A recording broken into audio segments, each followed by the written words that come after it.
1993. Nagpunta po ako sa Bicol para magbakasyon. Para sana'y makaranas ng kahit papaano masarap na pakiramdam.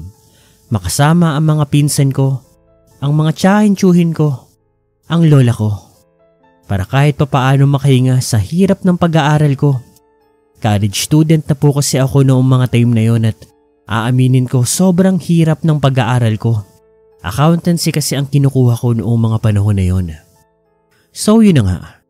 Noong nandun na po ako sa Bicol, sinilubong kaagad ako ng pinsan ko na matalik ko ring kaibigan.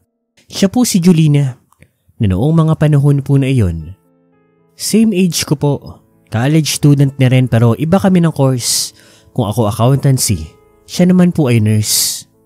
Katulad ko ay maganda rin po si Julina. Swerte kami dahil may lahi pong Kastila ang lola namin. Kaya mostly ng genes naming mga kababaihan na magpipinsan talagang magaganda. Iba-iba na lang po talaga ng syempre depende po sa kapartner po ng mga magulang namin. Kung ako ay mistisa, si Julina naman po ay morena. Pero yung pagka-morena niya medyo maputla, maganda. At sa totoo niyan, kung ako ay extrovert na tao, si Julina naman po ay introvert. Bibihira lang din siyang makipagkaibigan sa ibang tao. Sa amin lang din magpipinsan at sa mga kapatid niya.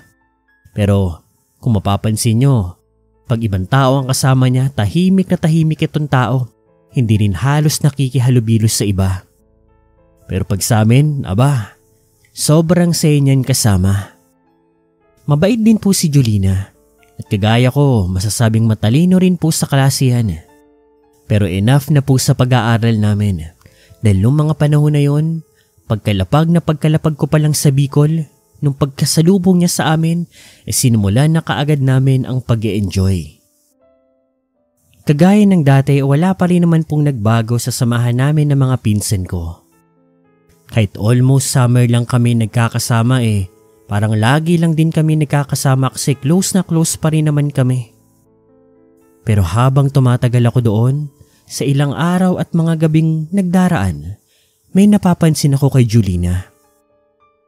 Julina, ayos ka lang ba? Bakit lagi kang naduduwal? Lagi kang nahihilo? Masama bang pakiramdam mo? Hindi ko nga alam Ilang araw na nga akong ganito. Ano ba nangyayari sa akin? Ako tong nurse tapos hindi ko alam tong nararamdaman ko. Magpa-check up ka kaya? Hindi na siguro. Titignan ko muna o obserbahan ko rin yung pakiramdam ko. Ngunit lumipas sa mga araw, Sir Paul. Mas palala ng palala ang nararamdaman ng pinsan ko. At hindi na lang po ako ang nakakahalata noon. Dahil miski sina tito, sina tita, mga iba pa naming mga pinsan napapansin na rin ang bagay na yon. Kaya one time po, sinamahan po namin si Julina na magpa-check up po doon sa ospital. Ako, si Julina, pati si tito-tita, parents po ni Julina. Kinuhaan siya ng dugo, ihe, BP at kung ano-ano pa. At sa resulta, kabigla-bigla. Ma'am Julina, alam mo ba na buntis ka? Kaming apat na nandoon sa opisina ng doktor, napanganga, lalong-lalo na si Julina. Siguro mga 1 minuto kaming hindi nakapagsalita noon pero nagtitinginan kami at si Julina nakatitig lang po sa doktor. Sandali lang ho, Dok. Seryoso ho ba kayo? Tama ho ba yan? Baka nagkamali lang ho ng resulta, nagkaiba-iba lang ho.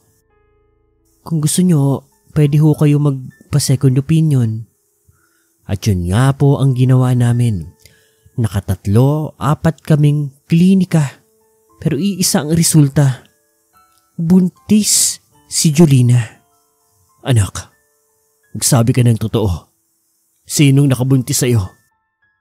Tay, wala po. Wala pong nakabuntis sa akin. Paano po ako magkakaroon ng anak? Wala nga po akong nobyo. Wala pa po ako nagiging nobyo. Hindi nga po ako nagpapaligaw.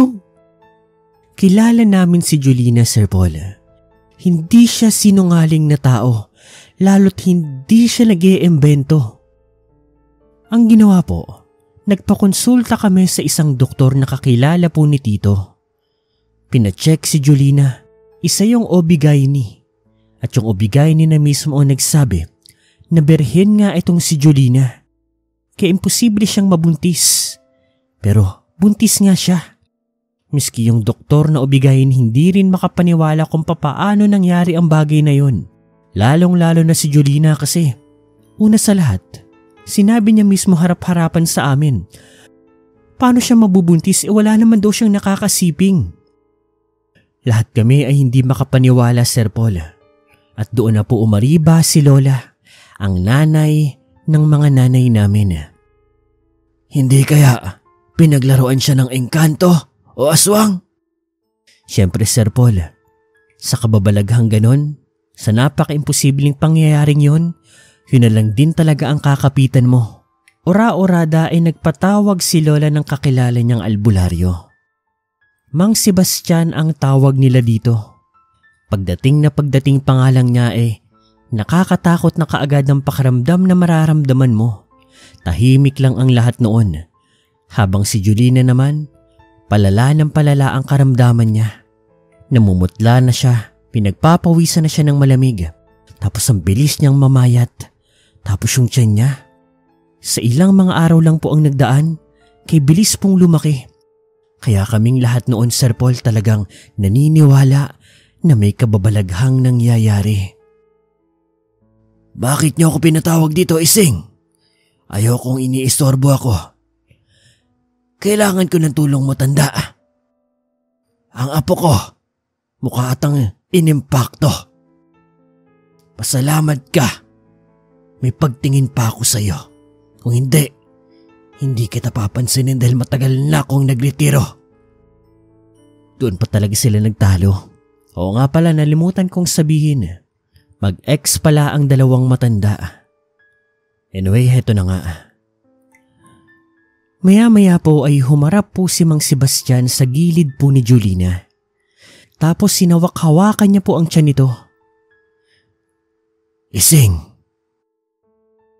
may nagkagustong aswang sa apo mo. Lahat kami ay nabigla. May umiyak, may sumigaw. Ako, napahawak lang ako sa kamay ng pinsan ko. Susubukan ko ang makakaya ko, pero hindi ko maipapangako na magtatagumpay ako. Iha, 3 lang ang pwedeng mangyari sa iyo. Matanggal ko ang aswang sa tiyan mo. Ipagbuntis mo ang bata na yan. At ang panghuli, maaari kang mamatay. Pero sa pagkakataon na yon, kay Julina na mismo naggaling. Mas pipiliin ko pong mamatay kaysa po magkaroon ng aswang sa sinapupunan ko. Napaiyak na lang kaming lahat noon, Sir Paul. At doon po ginawa ng albularyo ang kanyang mahika. May mga seremonya siyang ginawa. May mga pinainom din po siya kay Julina. At alam niyo ba, sa ilang oras lang po na nagdaan, grabe ang paglaki ng tiyan doon sa sinapupunan ni Julina. Para talagang may mahika, kakilakilabot na eksena. Tapos grabe rin po ang pamamayat niya na ang sabi ng albularyo, kinakain daw ng batang aswang yung lakas at kalamnan ni Julina.